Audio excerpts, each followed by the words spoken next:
Hello friends, last સેશનમાં આપણે read 1 unit 2 માં રીડ 1 વિશે અભ્યાસ કરેલો હતો, ઓટોફેક ટેકનોલોજી.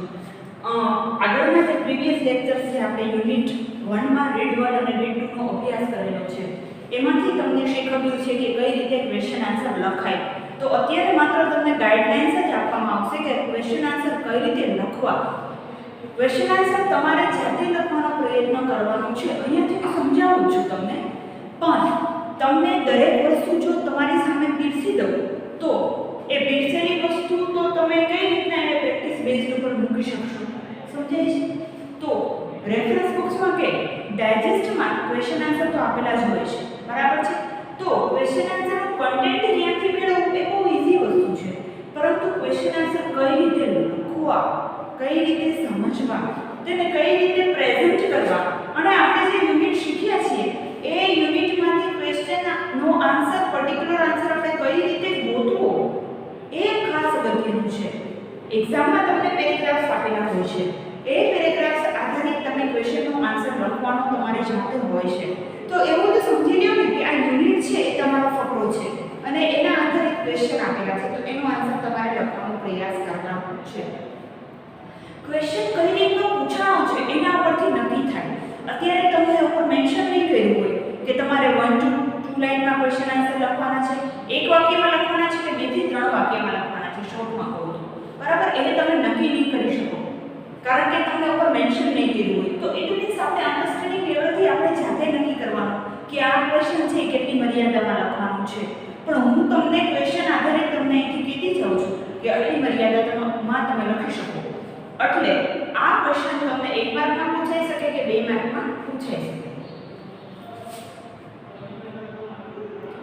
હવે આપણે જે ઓટોફેક ટેકનોલોજીનો જે આપણે અભ્યાસ કર્યો છે એનો માત્ર તમને આ લેક્ચરમાં પહેલા ઓવરવ્યુ આપી દઉં, બરાબર? એટલે તમને છે એનો આખો ફંડામેન્ટલ છે જે યુનિટમાં આપણે વિડિયોઝ વાઇઝ સમજ્યા એના બદલે તમે અત્યારે એક સાથે રિવિઝન કરી શકો અને એના આધારે ક્વેશ્ચન આન્સર હું તમને શીખવાડી દઉં. પછી હોમવર્કમાં હું તમને આપીશ છે તમારે જાતે લખવાના. ડાયજેસ્ટનો કે નવનીતનો ઉપયોગ કરવાનો હું તમને ના પાડું છું. તમારે ટેક્સ્ટબુકમાંથી લખવાનો પ્રયત્ન કરવાનો, જાતે લખવાનું. 100 લખણના માર્ક હોય છે. લેખકે લખ્યું હોય અને સ્ટુડન્ટે લખ્યું હોય, શિક્ષકે લખ્યું હોય અને સ્ટુડન્ટે લખ્યું હોય, એમાં ચોક્કસ મેચ્યોરિટી આધારિત એટલે કે ઉંમર આધારિત તેના પ્રશ્નના જવાબનું લેવલ છે એ વધઘટ થતું રહે. એક્સપર્ટ લખે અને વિદ્યાર્થી લખે તેમાં ચોક્કસ રેશિયો હોય, હાર્ડ અને ઈઝી. પ્લસ વાક્ય કઈ રીતે રજૂ કર્યું છે એના એક્સપ્રેશનમાં પણ ડિફરન્ટ હોય. તો પછી સ્ટુડન્ટ લખે એ મુજબનું આપણે લખાણ લખવાનું હોય છે. તો તમારે એક ખાસ જાળવી રાખવાનું. અત્યારે હું તમને આખા યુનિટનો ઓવરવ્યૂ ફરીથી આપી દઉં છું. આપણે કટકાથી તો શીખ્યા છીએ, આખો યુનિટ છે એ આખો આપણે વ્યવસ્થિત સમજી લઈએ. એની પહેલા મેં તમને યુનિટ સમજાવ્યા, મતલબ ફકરો સમજાવ્યા પછી એની વોકેબ્યુલરી એટલે કે હાર્ડ વર્ડ્સ એ મેં તમને લિસ્ટ કરાવ્યા છે, બરાબર? એટલે એ ફકરો સમજાઈ જાય પછીથી એમાં જે હાર્ડ વર્ડ્સ આવતા હોય એ આપણે અહીંયા શોર્ટિંગ કરીને લખ્યા છે. તો અત્યારે તમને જે પેજ નંબર 17 ઉપર ગ્લોસરી આપેલી છે એ ગ્લોસરી હું તમને સમજાવું છું. ઓટોમેટેડ, કોમ્પ્યુટર ગાઈડેડ અને સ્વયંસંચાલિત. કોમ્પ્યુટર ઓટોમેટેડ એટલે શું? તો માનવ સર્જિત નહીં, કોમ્પ્યુટર જે સર્જના કરે તે. ઇટ મીન્સ કોમ્પ્યુટર ગાઈડેડ, જે મુજબ કોમ્પ્યુટર સૂચના આપે તે. મેનિપ્યુલેટ એટલે મૂલ્યાંકન કરવું, કાંઈ પણ બાબતમાં ફેરફાર કરવો. It means make changes. Properties એટલે કે એની ગુણવત્તા કે કેરેક્ટરિસ્ટિક્સ એટલે કે લાક્ષણિકતા. લાયબિલિટી એટલે કોઈ વસ્તુ આપણે સર્જન કર્યું હોય તો એની જવાબદારી છે એ આપી બને. ઇટ મીન્સ રિસ્પોન્સિબિલિટી એટલે કે જવાબદારી. ડિક્લાઇન એટલે કે નકારવું, ડાઉન ટર્ન કે રિડક્શન, નકારવું. કમ્પેન્સેશન એટલે કે તેનો ફાયદો, બેનિફિટ કે રિપેરેશન. બેન્ડ એટલે અચાનક, ધડકો કે સડનલી. શ્રિંક એટલે સંકોચાવું, ઇટ મીન્સ મિનિમાઇઝ. મોલેક્યુલ એટલે કોઈ પણ કણ, અણુ. આપણે કેમ નેનો ટેકનોલોજીની વાત કરી તો નેનો ટેકનોલોજી છે એ બહુ નાના પાર્ટિકલ્સને થઈને એમાં ટેકનોલોજીનો યુઝ થતો હોય છે. તો આમાં નેનો ટેકનોલોજી બેઝડ છે એટલે એમાં મોલેક્યુલર નામના વર્ડનો ઉપયોગ થાય છે. તો તમને કદાચ ક્વેશ્ચન થાય કે what does mean by the molecule, then molecule is particle. કણની વાત છે. રેક્ટિફાયર એટલે કે પરમિટેડ કે જેની પરમિશન કે રજા આપવામાં આવે છે તે. હવે આપણે માત્ર ઓવરવ્યુ જોવાનું છે, એના આધારિત આપણે ક્વેશ્ચન તારવતા છે. આપણે પહેલા ક્વેશ્ચન જોતા જઈએ એટલે પછી આપણે એ ફકરાની ડિસ્કશન કરતા હોય એમાંથી તમને કહી શકાય કે આ છે એનો આન્સર છે આ ફકરામાંથી મળશે. પેજ નંબર 170 ઉપર comprehension 1 sequence 1.1 answer this question in 2 or 4 sentences each. હવે આમાં તો મેન્શન કરેલું છે કે 2 થી 4 વાક્યમાં પ્રશ્નનો જવાબ આપવાનો છે. then first question is why is the customer called co-constructor? કે ગ્રાહક છે એ શા માટે તેને સહસર્જક કહેવામાં આવે છે. તો હવે આપણે યુનિટમાં સમજીએ કે ગ્રાહકને શા માટે સહસર્જક કહેવામાં આવે છે. તો કયા ફકરામાંથી લખવાનું એ હું તમને કહું છું, પછી તમને હોમવર્ક સેન્ડ કરીશ, એના આધારે એ ફકરામાંથી તમારે જાતે લખવાનું રહેશે. અત્યારે હું તમને એ ફકરામાંથી સમજાવી દઉં છું. આપણે સ્ટાર્ટિંગ છે ફર્સ્ટ 2 પેરેગ્રાફમાંથી લખવાનું, એટલે 2 પેરેગ્રાફ તમને સરળ સમજાવી દઉં છું કે તમે કલ્પના કરો કે તમે તમારી જાતે એક ગાડીના શોરૂમમાં છો અને તમે શોરૂમમાં રહેલી ગાડીના કોઈ પણ મોડેલથી ખુશ નથી. તો હવે તમે કોઈ કોમ્પ્યુટર ઉપર કામ કરો અને તમારી ડ્રીમ કાર છે એ તમારી કોમ્પ્યુટર સ્ક્રીન ઉપર સર્જન કરો અને જાદુ પછીના અઠવાડિયે તમે એ જ ગાડી મેળવશો કે જેની એક્ઝેક્ટલી તમે રચના કરી છે તેવી જ. આવું જાદુ એ અને પ્રક્રિયા સક્રિય બની શકાય છે કે જેને સ્વયં સંચાલિત રચના એવું કહેવામાં આવે છે, એટલે કે ઓટોમેટેડ ફેબ્રિકેશન કહેવામાં આવે છે. Next paragraph. Automated fabrication or AutoFab is a technology that automates the process for building three-dimensional solid object from raw materials. કે automated fabrication છે એ AutoFab ટેકનોલોજીનો એવો સ્વયં સંચાલિત રીતે ચાલતી ત્રિપરિમાણીય કાચા માલમાંથી બનતી પ્રક્રિયા છે. તો આ ઇન્ડસ્ટ્રી છે તેનું સોલિડિફિકેશન વાપરશે, જેમ કે રેસા, પાવડર, કાચો માલ કે જેની રચના છે એ સામાન્ય કોમ્પ્યુટર દ્વારા કરવામાં આવેલી હોય છે. હવે આવું શક્ય છે કે માનવીય છે તે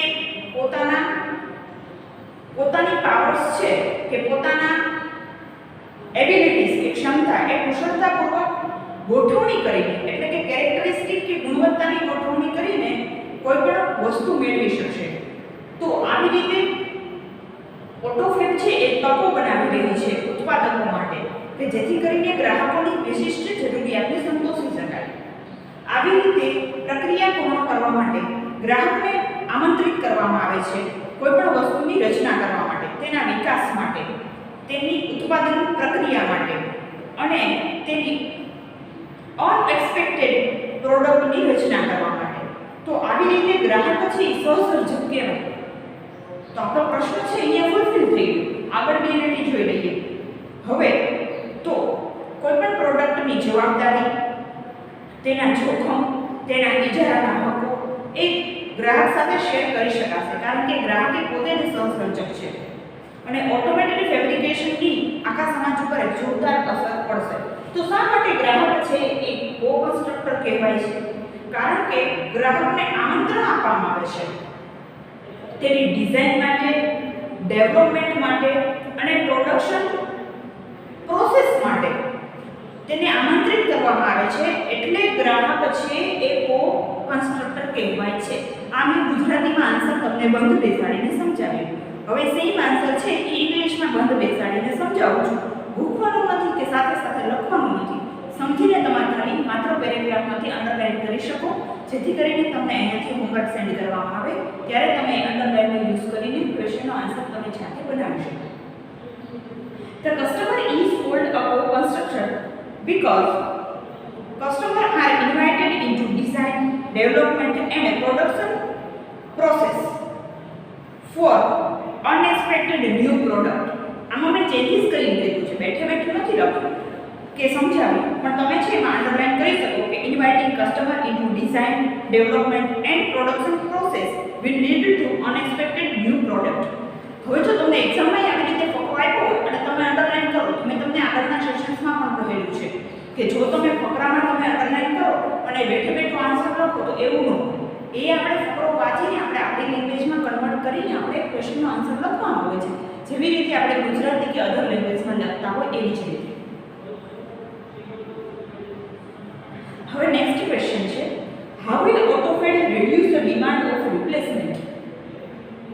કે કઈ રીતે ગ્રાહક છે એ કોઈ પણ વસ્તુ લીધી હોય એની બદલી કરવાની માંગમાંથી AutoCAD છે તેને ઘટાડો કરી શકશે. હવે જો ગ્રાહકને જે આમંત્રિત કરવામાં આવે તેના સર્જન માટે, તો ગ્રાહકને તો ખબર જ હોય કે પોતાની રિક્વાયરમેન્ટ શું છે, તો એ મુજબની ગ્રાહકના કીધા મુજબની જો કોઈ રચના થઈ હોય તો એનું રિપ્લેસમેન્ટ વર્થ ઓબ્વિયસ વાત છે ઘટી જાય. અત્યારે તમે દાખલા તરીકે તમારે કોઈ રેફ્રિજરેટર ખરીદવું છે, તો એ રેફ્રિજરેટર તમે ખરીદવા માટે જાઓ તો એ જે કંપનીએ ઓલરેડી ફેબ્રિકેટ કરેલું છે, એની રચના કરેલી લીધેલી છે, એ જ તમારે એક્સેપ્ટ કરીને ખરીદવાનું રહે. થોડા ઘણા કોમ્પ્રોમાઇઝિસ કરવા પડે, કારણ કે તમને એમ થાય કે આ મોડલમાં આ વસ્તુ ગમતી નથી, પણ એ કોસ્ટ વાઇઝ એટલે કે ઇકોનોમિક લેવલે પૈસે ટકે તમને એ પરવડતું હોય તો તમારી રિક્વાયરમેન્ટ એઝ વેલ એઝ પૈસે ટકે અને ફેબ્રિકેશન વાઇઝ બંને રીતે વાયસા વર્ષા તમારી કન્ડિશન સેટિસ્ફાઈડ થાય એવું ન બની શકે. તો પછી શું થાય કે થોડોક સમય જાય એટલે પછી કંપની છે એ તમારી ઈચ્છા મુજબનું મોડલ બહાર પાડે તો તમારે એની રિપ્લેસમેન્ટ કરવી પડે. આવા બનાવો બનતા હોય છે. પણ જો તમને જ કોઈ વસ્તુનું પ્રોડક્શન કરવા માટે આમંત્રિત કરવામાં આવ્યા હોય તો સ્વાભાવિક છે તમને તમારી રિક્વાયરમેન્ટ ખબર જ હોય, તો તમને જે તમારી રિક્વાયરમેન્ટ ખબર હોય એ મુજબની તમે રિક્વાયરમેન્ટ છે એ ઇન્ડસ્ટ્રીને જાણ કરો અને એની સાથે સહમતિપૂર્વક વ્યવહાર કરીને એ વસ્તુની ફેબ્રિકેશન થાય તો પછી ઘણી વસ્તુની બદલી કરવી ન પડે. ઓકે, આપણે લાસ્ટ સેશનમાં સમજ્યા હતા, પ્રશ્નો આવ્યો એટલે મેં તમને અગેન સમજાવ્યું. તો હવે બેટર પ્રોડક્ટ ક્વોલિટીમાં એ પ્રશ્નનો આન્સરનો સમાવેશ થઈ જાય છે. પહેલા ગુજરાતીમાં સમજાવો, પછી એ જ આન્સર તમને ઇંગ્લિશમાં સેટ કરીને સમજાવીશ, તમારે અંડરલાઈન કરતા જવાનું. ઓટોમેટેડ તપાસની પ્રક્રિયાથી દરેક વસ્તુનું જોડાણ કરીને ગુણવત્તામાં વધારો કરી શકાશે અને વસ્તુની ડ્યુરેબિલિટી એટલે કે લોંગ લાસ્ટિંગ જે લાંબા સમય સુધી ચાલે તેવી પ્રોડક્ટ બનાવી શકાશે. એક અસર એ છે કે કોઈ ગાડી, ટેલિવિઝન કે રેફ્રિજરેટર કાંઈ પણ એ વધુ સમય ચાલશે પહેલાના મોડલ કરતાં. એટલા માટે ગ્રાહક છે એ સતત રીતે તેની બદલી કરવાની બાબતને નકારશે, કારણ કે ગ્રાહકે જે મુજબ કીધું એ જ મુજબ તેનું ફેબ્રિકેશન થયેલું છે. તો ક્વેશ્ચન આપણે આવી રીતે ગુજરાતીમાં સમજ્યા તો આન્સર કેવી રીતના લખવાનો? ઓકે, આ પેરેગ્રાફમાંથી લખવાનું એટલું તો કન્ફર્મ થઈ ગયું. હાઉથી છે એટલે ધ વેથી લખી શકો અથવા તો બાય કરીને લખી શકાય કે the AutoFab will reduce demand of replacement by inviting customer for fabrication and it will improve the quality and durability of the product. Therefore, there would be no need of replacement. અથવા તો there need not to be replacement. એમાં બદલી કરવાની કોઈ જરૂરિયાત રહેતી નથી. આ મેં મારી લેંગ્વેજમાં તમને સમજાવ્યું. બરાબર, ડાયજેસ્ટમાં અલગ લેંગ્વેજ હોય એવું હોઈ શકે, બીજી કોઈ રેફરન્સ બુકમાં અલગ લેંગ્વેજ હોય એવું બને. તમે લખો અને આન્સર અલગ બને એવું બને, પણ એનો હાર્દ સમજાઈ રહેવો જોઈએ, હાર્દ જળવાઈ રહેવો જોઈએ. ગ્રામેટિકલ પેટર્ન, સેન્ટેન્સ પેટર્ન અને વોક્યુબ્યુલરી એટલે કે શબ્દભંડોળ વ્યવસ્થિત રીતે તમે પ્રેઝન્ટ કરો તો હું લખાવું એ જ બેઠું લખું એવું એક્ઝામમાં હોતું નથી. જેમ તમે અધર લેંગ્વેજમાં તમે તમારા શબ્દો યુઝ કરી શકો છો એમ આમાં પણ કરી શકો. એટલે તમારે બેટર પ્રોડક્ટ ક્વોલિટીમાંથી તમને મેં જે રીતે ગુજરાતીમાં એઝ વેલ એઝ ઇંગ્લિશમાં સમજાવ્યું એ મુજબ એ આન્સર લખવાનું છે. હવે આપણે ક્વેશ્ચન નંબર 1 અને 2 ની વાત કરી લીધી. Now go for the third. Okay, third is how will AutoCAD boost the local commerce કે સ્થાનિક વેપારોને કઈ રીતે AutoCAD છે એ વેગ આપશે?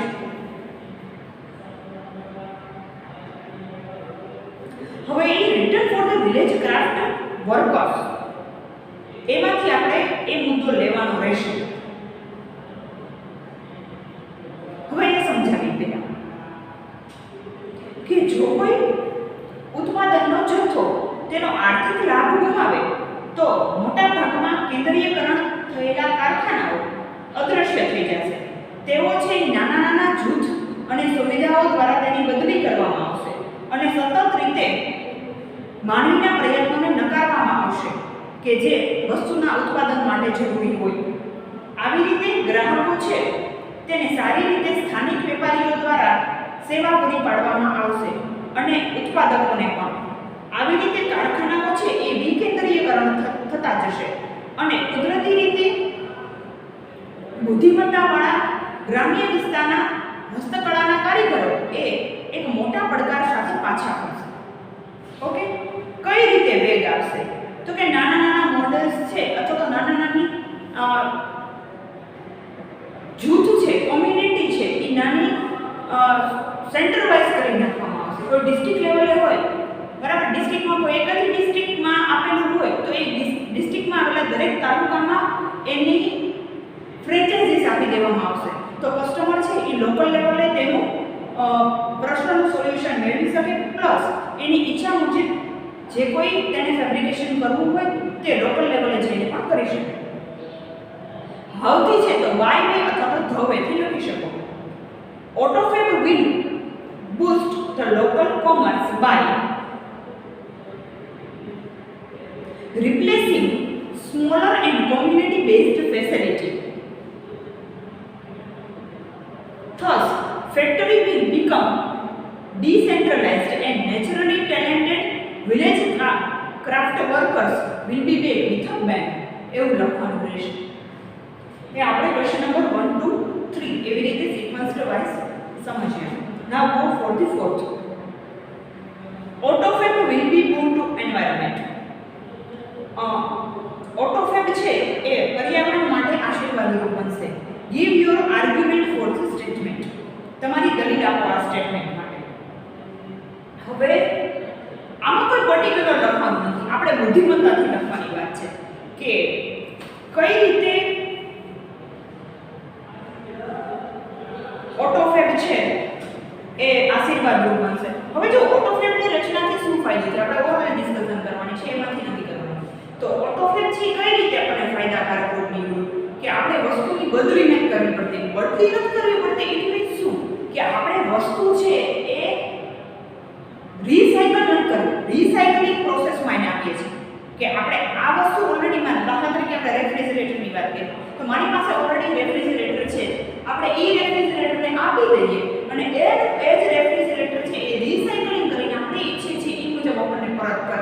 ઇટ મીન્સ રેફ્રિજરેટર છે એમાં ઉપયોગી જે કંઈ મટીરીયલ્સનો કે રો મટીરીયલ્સનો યુઝ કરવામાં આવ્યું છે વેસ્ટ નહીં જાય. વેસ્ટ નહીં જાય એટલે કે એન્વાયરમેન્ટમાં એનું નુકસાન નહીં થાય. એટલે પર્યાવરણ માટે એ જે કોઈ વસ્તુઓ ફેંકી દેવામાં આવે અથવા તો તેનો નિકાલ કરવામાં આવે એ પર્યાવરણને જે નુકસાન કરતું હોય છે એ નુકસાન કરતું છે એ ઘટી જશે અને ગ્લોબલ વોર્મિંગનું પ્રમાણ પણ સાથે સાથે ઘટી જશે. એટલા માટે પર્યાવરણને નુકસાન નહીં થાય અને રીસાયકલિંગ એનું થશે. એટલા માટે આ આપણે ગુજરાતીમાં ડિસ્કસ કરીએ. ઇંગ્લિશમાં કઈ રીતે લખીશું તો ઓટોફેબ will be good to the environment because instead of buying the latest model of car or throwing away an old toaster or any other equipment, આવા વર્ડનો યુઝ કરી શકાય. The customer will return their older model and get back a new models fabricated from old stock. કે જૂની વસ્તુમાંથી રચના થયેલી વસ્તુ છે એ ગ્રાહક છે એ મેળવી શકશે. There will be recycling of materials in new way. મટીરીયલનું છે એ નવી રીતે રિસાયકલિંગ થશે. This will be great compensation to environment. અને આવી રીતે પર્યાવરણ છે મોટું વળતર મળશે અથવા તો we can stop the global warming by it. આપણે આનાથી ગ્લોબલ વોર્મિંગ છે સ્ટોપ કરી શકીએ છીએ. એટલે આ મુદ્દો છે તમે મોર રિસાયકલિંગમાંથી લખી શકો. Okay. Now go for the fifth. What will be the effect of autofab on health and aged people? તંદુરસ્તી માટે અને વૃદ્ધ લોકો માટે કઈ રીતે ઉપયોગી નીવડશે? તો હવે આપણે વાત થઈ કે રેક્ટિફાઈડ ટિશ્યુઝ જે હ્યુમન બોડીમાં આવેલા છે એ કોહવાઈ ગયેલા કોષની બદલી કરી શકાશે નેનો ટેકનોલોજીથી માનવ જાતમાં. ઇટ મીન્સ કોઈ ઓલ્ડ એજેડ પર્સન હોય તો એના કોષ છે એ કોહવાઈ ગયા હોય તો એનાના કોષોની બદલી કરી શકાશે. દાખલા તરીકે જોઈન્ટ રિપ્લેસમેન્ટ તમે સાંભળ્યું હશે, બરાબર? તો આ બધી નેનો ટેકનોલોજીનો યુઝ કરીને બધા રેક્ટિફાઈડ ટિશ્યુઝ છે એની રિપ્લેસમેન્ટ કરી શકાય છે. અને માનવીય હેલ્થમાં અને તેની એજમાં છે એ વધારો કરી શકાય છે, જેવું આપણે સમજેલા છે પેરેગ્રાફમાંથી. હવે એ વસ્તુ છે એ આપણે ફોર્થ પોઈન્ટ એટલે કે ન્યૂ મેડિકલ ટ્રીટમેન્ટમાંથી સમજવાનું છે. એટલે આપણે વર્ડથી ક્વેશ્ચન પૂછવાનું છે અને તમે આવી રીતે લખી શકો. The effect of autophagy on health and age of the people will be, okay, will be છે સ્ટાર્ટિંગમાં છે તો આપણે એન્ડમાં લઈ જવાનું જ્યારે આપણે આન્સર લખતા હોય ત્યારે will be કરી ડેશ કરીને it will be the possible અથવા તો would be તમે લખી શકો. It would be possible to reconstruct the rectified tissues, even reversible of mature tissues decade will be done. Thus, extension of human lifespan will continue and the health of old people will improve. Okay, આમાંથી લખવાનું રહેશે. It means આવું શક્ય થશે માનવીય કોષોની બદલી કરવાનું પુખ્ત કોષોમાં કે જે નાશ થયેલા કોષો છે તેને બદલાવીને, અને આવી રીતે માનવીનું જીવન છે એ આગળ વધારી શકાશે અને વૃદ્ધ લોકોની તંદુરસ્તીમાં સુધારો થશે. આવી રીતે તમારે આ ન્યૂ મેડિકલ ટ્રીટમેન્ટમાંથી લખવાનું છે. અહીં આપણે ક્વેશ્ચન આન્સર કઈ રીતે લખવાના એ આપણે આ સેશનમાં અભ્યાસ કરેલો છે. તમારે ક્વેશ્ચન વાઇઝ વિડિયો છે એ પોઝ કરીને તમે ક્વેશ્ચન આન્સર છે એ લખી શકો. એક ક્વેશ્ચન મેં એક્સપ્લેન કર્યો છે ત્યાં તમે સ્ટોપ કરી શકો એક્સપ્લેનેશન, અને પછી તમારે જ્યાંથી લખવાનો છે આન્સર, જેમાંથી જે પેરેગ્રાફમાંથી લખવાનો છે એ મેં એક્સપ્લેન કર્યો એમાંથી લખી શકો છો. હું એવું નથી કહેતી કે જે મેં બોલ્યું છે એવું જ તમે એઝ ઇટ ઇઝ લખો. તમારે માત્ર સેન્ટેન્સ સ્ટ્રક્ચર, વોકેબ્યુલરી અને ગ્રામેટિકલ પેટર્ન છે એ મેનેજ કરીને તમારે ક્વેશ્ચનના આન્સર લખવાના છે. Thank you.